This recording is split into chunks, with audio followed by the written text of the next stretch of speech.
Welcome to another episode of In the Name of Service, a podcast committed to sharing the untold stories of those who selflessly serve.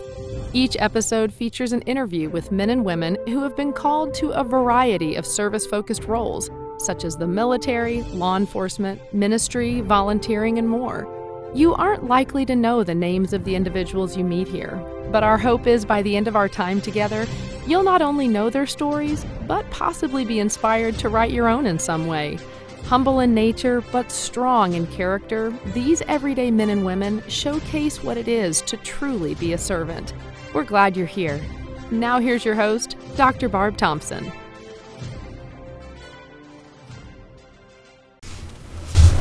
Welcome to episode 1 of the In the Name of Service podcast. I'm your host, Dr. Barb Thompson. Here, we broadcast the stories of men and women who've answered the call to serve in hopes of inspiring and catalyzing the rest of us to follow suit in our own way. Today's interview is with Jared Thompson. Jared is a retired Special Forces officer, or Green Beret, with multiple deployments to the Middle East as well as East Asia. Since his retirement, he has earned his private pilot's license and volunteered for a short-term mission to Kenya with Africa Inland Mission and served as a general contractor for the family home he's built in Virginia on 30 acres. He's married and has 5 children ranging from 3 years old to 20. You'll want to check out the show notes later after this interview. I've included some definitions of some of the acronyms that Jared mentions, like FTX, ROTC, ODA, Infil, Exfil, 04, 05. Some of those things that if you aren't in the service may be unfamiliar to you. Don't worry, I'll define those for you. You'll also find links to things that will give you more information about the things that Jared mentions, like Special Operations Command, MACV-SOG, which is kind of Vietnam-era unconventional warfare that includes high risk, low oversight, ambiguous environments, going in with small teams. One of the things that inspired him. So I will list those links in the show notes, but for now, let's take a listen. Okay. So we're here today with Jared Thompson, who just happens to be my favorite person on the earth. So no pressure there. Jared, tell us a little bit about yourself, just so we know some of your background and where you're coming from. Okay. My name is Jared Thompson. I guess as it pertains to this conversation, I am retired somewhat recently from the Army, retired about 2 years ago. Served for 21 years, active duty. Most of that was in special operations. Started out in infantry and then had some National Guard time as well while I was in college. But yeah, like I said, retired a couple years ago. Not sure what I'm doing now other than around the house projects and just learning new skills and chasing the kids around. But yeah, that's pretty much it. Do you remember what originally led you to serve in the Army? Not specifically. I think, as a young kid, I like running around outside and playing soldier. I was always drawn to the trade or profession of being a soldier. So I guess I always made the assumption that at some point I would go into the Army. To do something. I guess the older I got, the more I read and understood what sacrifices previous generations have made. It kind of solidified in my mind that yes, I would, go into the Army or go into the service, go into the military at some point to do my time, whatever that meant at the time, because we didn't have this is all pre 9/11, so we didn't have a war looming, but I still felt like checking that box is something that I was definitely going to do. I don't know why. I didn't have a long family history of anybody that served or anything like that. I did have a grandfather that served, but he didn't seem to have enjoyed it, so it wasn't something he romanticized for me growing up. But I don't know. I guess I just running around with guns and playing war was something I was drawn to, and the next logical step as I matured was to kind of put that into action. What do you remember? What kinds of things you read or the types of information you found as you grew up that kept you interested? Yeah, I think a lot in middle school I read a lot of Vietnam era stuff, a lot of light infantry type stuff, a lot of MACV-SOG, like the indigenous advisors, like the predecessors to some of the units I ended up working with. Did you find it on your own, or? I think so. I don't know. I don't know how I was really introduced to any of it. This is the time of like Rambo and Delta Force and all these Navy SEALs, all these different movies that just have guys doing unrealistic kind of things with in combat. So I can't really say where. I mean, I think that was just kind of the culture at the time of early '80s, mid '80s, A-Team, things of that nature. So I don't know. Yeah. Do you remember the feeling? I mean, knowing you were drawn to doing hard things, it sounds like, or challenging things. Yeah. Do you remember a feeling behind that? Yeah. I don't know a different feeling, but I think there was a tendency for me to do things that I knew that not everybody could do or wanted to do. Yeah. Athletically, different sports or just different challenges or just different weird things, and that's probably pretty common of young men growing up. But yeah, that even that especially after I got to the point where I had to select a branch and go into the military, I wanted to do something that wasn't just like I'm doing my time. Yeah, like I want to do something that other people would not want to do. So like I remember some really tough FTXs in ROTC where like the weather would be bad and we'd been awake for a long time or been hungry or whatever, and the instructors would be like, who still wants to be infantry? And like it would inevitably be me and one other guy that we always kind of hung out. We're like, yes, we still want to be infantry officers. So I don't know, that's kind of jumping ahead, but yeah, things like that have probably always been the case for me. And as you went along pursuing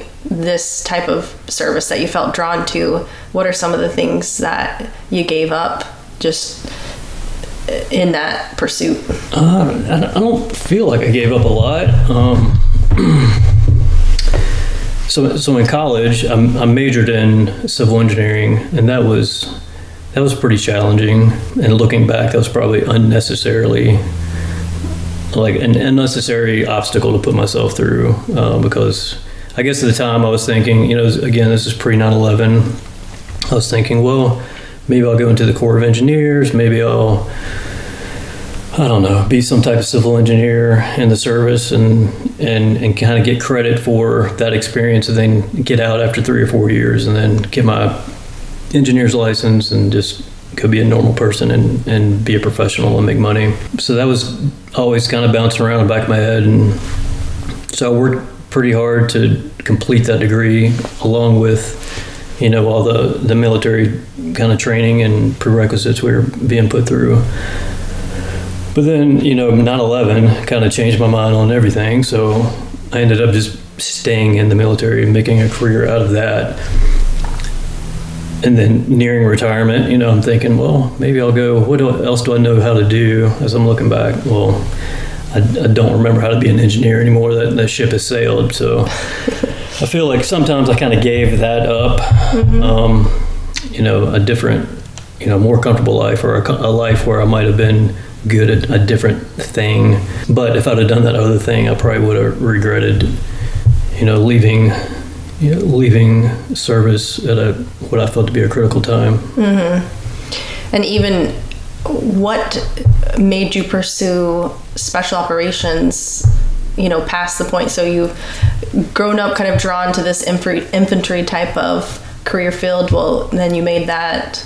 And what made you feel like that you needed to do more? Yeah, I've always liked working on smaller teams. So an infantry platoon was fine. That was great. I think at the coming right out of college or coming out of the basic course and ranger school and all that stuff, being an infantry platoon leader was like the right job, because that's all you've been doing. So you kind of understood the job, the tactics of it, and how to be what I thought was a leader, but really you're just more of you're being more directive than you were being a leader. but you're working with a different kind of mindset of individual, and you're asked to do the missions you are being asked to do are different as well. So what I found myself drawn to more and more was like working with just fewer people that I knew I could really trust, that were a higher caliber, that were capable of doing more than that. So I didn't really consider, I mean, in college and all that, I didn't think I was going to be doing anything more than just, the 3 or 4 years that I was obligated to do. But once I became more serious about like, hey, I'm gonna stay in the military, I want to, serve as to whatever degree I can, it became apparent that I was going to go try to do something else with a more selective organization. So considered Ranger Regiment. Unfortunately, I was part of a branch detailed program that the Army called it. So post my infantry lieutenant time, I was required to go to a transition course to be an ordnance officer. So essentially the Army had determined that my future in the Army would be as a combat service support, so working in motor pools or whatever that means. And I couldn't really see myself doing that. It's just different cultures. It's all an essential function and an important part of the Army or any organization as a whole. But I just culturally and I just couldn't see myself being excited about that role. So got a selection date, and I actually had a selection date pre 9/11, so I was already on track to do that, before the attack on our homeland. I didn't get to, that date didn't occur until after the fact, but all the paperwork is already approved, and I was kind of just waiting on my date. And that really did. I enjoyed selection. It was primarily individual at the time, so I had a great time just walking around the woods with a backpack. There were some team events, but again, that kind of solidified for me, like, man, there's people here for the wrong reasons, and then there's people here that think exactly like I do, and it's going to be great to work with them on some important missions in the future. So that was kind of a big eye-opener for me, and that just continued to be the case going forward through training. I want to move towards your most kind of meaningful period or at least what you would consider your most meaningful period of service right now, whether it was a certain event or a certain mission or just a specific team. But before then, could you talk a little bit about the people there for the wrong reasons versus the same mindset as you, and just, walk that dog a little bit? So if people are wanting to serve, what are some of the wrong reasons for trying to do hard things? Yeah, and there's people that I would consider have the wrong motivations that make it through a selection, that make it through training, that make it to a team. That they're high caliber individuals. They're successful in all they do, and essentially always will be. But what I saw to be the difference, I guess, is just kind of a self-centeredness. Like, it was a stepping stone. It was a patch for them. It was a badge. It was a beret, whatever you want to call it. They're more interested in telling people that they were special forces, or that whatever the case may be, than it was just shutting up and doing the job, taking initiative to find ways that they could contribute to, some type of operational gap, or just contribute to the mission. Because the good guys I worked with, the good teams I was on, they were just kind of self-organizing. It wasn't me telling people what to do all day long, and it wasn't me or the senior enlisted, the guy on the team. It wasn't him. There was times where we had individuals on the team where we'd have to shepherd along a little bit more, but the good guys and the good teams, everybody just kind of gave in together, gave way together. And I hesitate to say self-organizing, because this is kind of beat in our brains to kind of operate in a certain way during the qualification course. And that culture carries on, once you're at your groups and teams and everything. So it's not an anomaly, I don't think. But you see guys that are kind of in it for themselves, who are trying to track along and get in certain schools or certain missions or go on certain deployments, and it's not that it doesn't work out for them, but they probably don't stick around on good teams very long. They probably get passed around. If as a team guy, as an officer, those guys exist as well. And again, it probably just comes down to a self-centeredness, a pridefulness, or an ego that is more, their efforts are more tied to self-promotion than it is the mission. Yeah, more than that than the mission. So I don't know. I mean, it takes all types. Some of those guys don't make it, past the second day selection, and some of those guys end up in command of the very organizations that I'm talking about. So, I mean, yeah, but they're not necessarily the individuals I'd like to serve with. Yeah. Can you tell me about a time when you felt that you were in a position or in a role or on a team or on a mission where your kind of childhood dreams or expectations of serving came to fruition, or you felt like you were really in the moment you had been searching for? Yeah, definitely on ODA. Like I said, as a rifle platoon leader, you've been kind of trained and going through those reps for years at that point. So, all that normal ambush raid recon, battle drills, and react to contact type stuff that you've been training on is somewhat second nature. It just feels like you're just continuing on year after year. But on an ODA, like you're pitched to all kinds of different problem sets.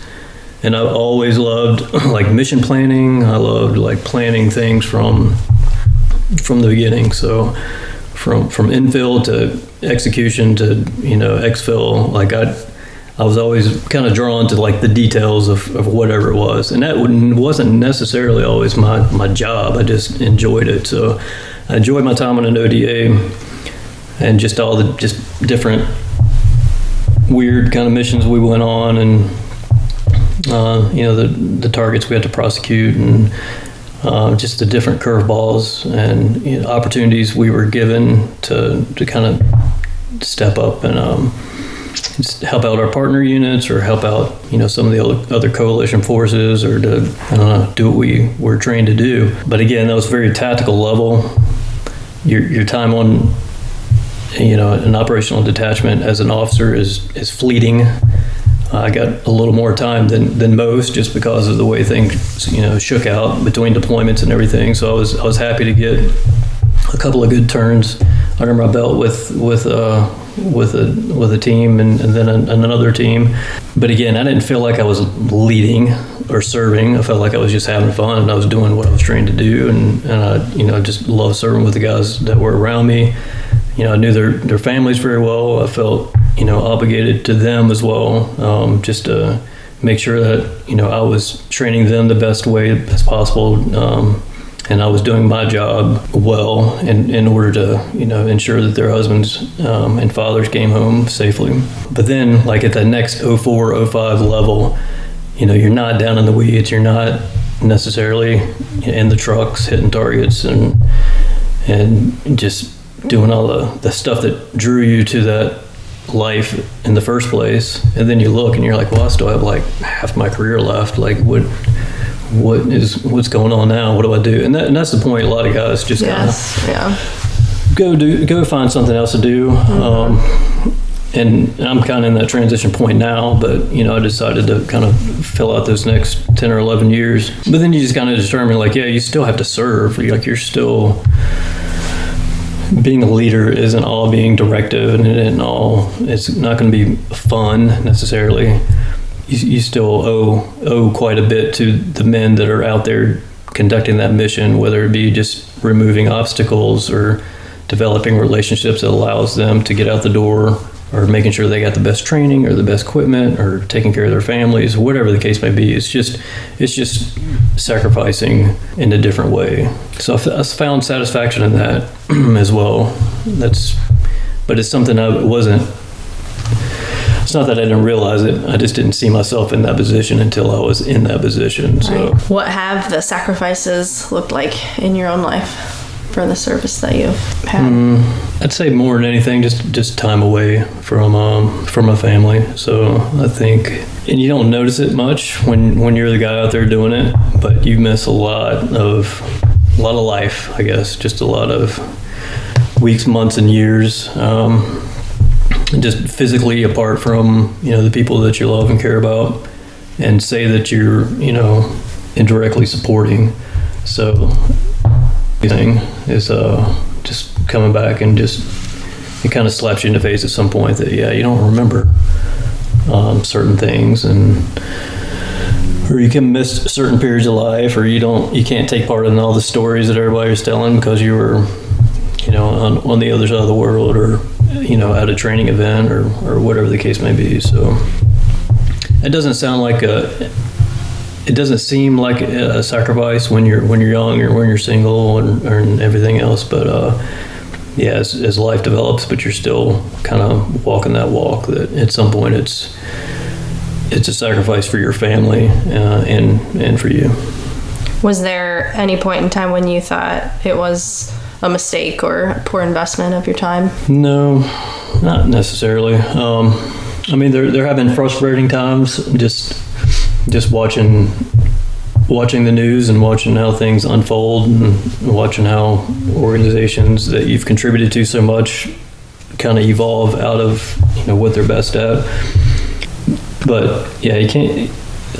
So success, I guess, was more so just keeping the fight from our doorstep. So all I can really say is, like, on my watch, I can feel good about the time that I spent with my brothers downrange, just making sure that what we were doing contributed to the safety and security of our families and our homeland.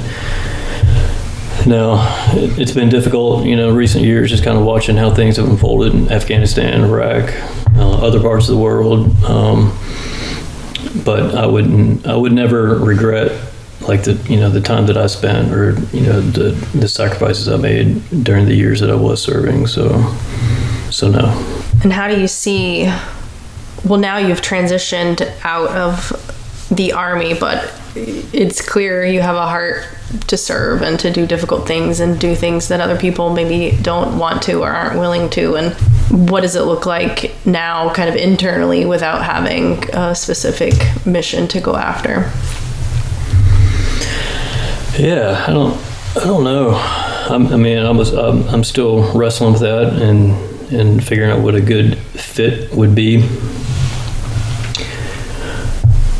You get so much advice, like, as you're transitioning or retiring or whatever, and most of it's just like, go do whatever you want to do. Whatever you're passionate about. Yeah, and I hate that word. I hate people telling me to do what I'm passionate about. Because there's a lot of things I'm interested in. There's probably things I'm better at than others, but I don't feel like I need to leave a huge mark or have my name known or anything like that. But you want to find a purpose, some type of, it doesn't have to be an organization, but somewhere to align your efforts and your values with, so you feel like you're doing positive things with your time and resources, and setting a good example for your kids and everything else, and ideally earning a living while you're doing it. But I'm not sure what that's looking like. I'm just enjoying the time, learning some construction skills and spending time with my spouse, and that's it. Thank you. Something will work out. Yeah. You've been in all kinds of roles throughout your, military career, and even, you volunteer at the church and different things. What advice do you have for other people who kind of feel that call that you felt as a child, like you just want to do something more, you're willing to do something more, so they want to serve, but they don't really know how to start? Yeah, and there's probably not a perfect entry point for any one individual. Becoming involved in the church was something that I did early and often, I guess, as a kid, just doing whatever they needed to do around the church. That was usually something to do with maintaining the grounds, but I would say you don't need permission. You don't need a particular skill set. You don't have to be employed by some, global nonprofit in order to be a servant. You don't have to go to seminary to be a servant. You just have to recognize where there's a need, and be willing to address it. And that could look a number of different ways.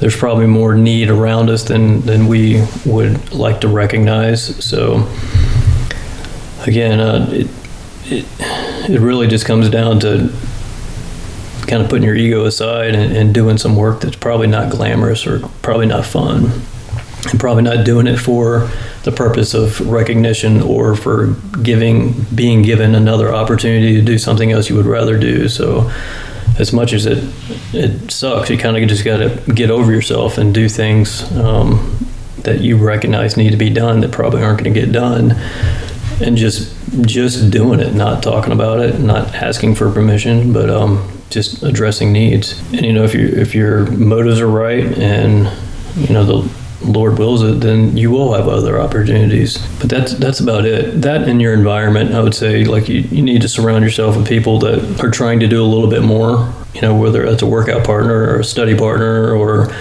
just, a business colleague, someone who strives to be excellent at whatever they do. So that will always bring out the best in an individual who are to your left and right. So just that kind of iron sharpens iron type of concept, I would say. And it doesn't have to be in the vein of service. It could just be, it could be entrepreneurship or whatever the case may be. But if you're around people that try to be their very best, you're going to get better at identifying opportunities where you can be your best as well. That, and for people who are not married, I would say that selecting the right spouse, for the long term, that's going to kind of set you up for success as far as like the path you're going to go and what opportunities or adventures you're going to pursue together.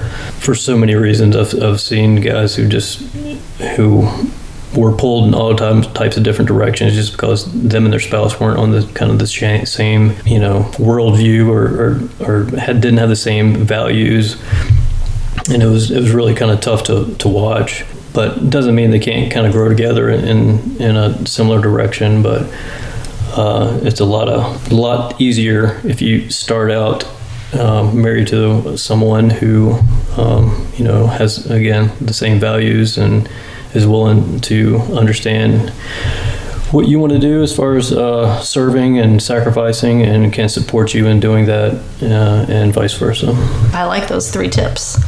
Yeah, it's funny because, sometimes when you were gone, I would have people comment, oh, I'm so sorry, he's gone. And it's like, I would have a very strong reaction to that internally, not externally, of course, because they're trying to be nice. But it was definitely a matter of pride for me because, the way that I could serve the world is by essentially sacrificing you.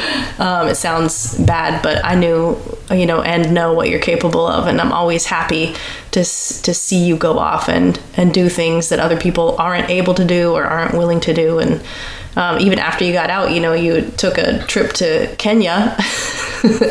Like another thing that, just another way that you raised your hand and did something challenging. He learned to fly before that, by the way, but it's been an exciting ride. So thank you for all you've done and all you do. And any parting thoughts before we end our conversation today? No, I'm sure I'll think of all kinds of smart things to say once you hit stop. Yeah, but, that's the way it works. No, that's it. Thank you. Okay.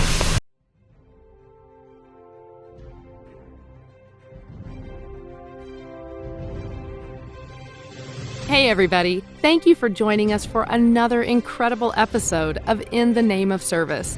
If you enjoyed today's episode, please like and subscribe. And of course, feel free to share with those you feel would like to be inspired. Have a difference maker in your life that you'd like to see featured? Reach out to Dr. Barb Thompson at inthenameofservice@gmail.com. We'll see you next time.